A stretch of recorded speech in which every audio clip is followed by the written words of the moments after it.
Salamat na Nay. Maraming salamat. Kasi yung hingal ko, hindi pa rin nawawala. Darating lang namin ngayon. Okay lang yun. Sige lang. Upo ko pa lang. Ay, may tao. Kaya na, palabas akong bigla. Sige na. Ako. Magpapasalamat na lang tayo. Maraming salamat. Makakatulong din ako sa ibang paraan. Kay Ma'am Julie.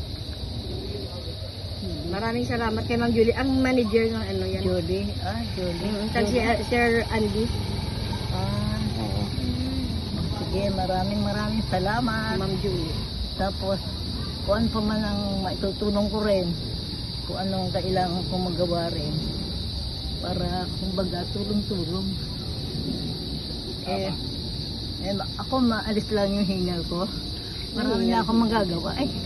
Kasi yung mga halaman ko dyan, yung mga gulay-gulay, pinaninigay ko lang yun. Yung tinutulong din. Oo. Sige po. Sige, salamat. Ayan Nay.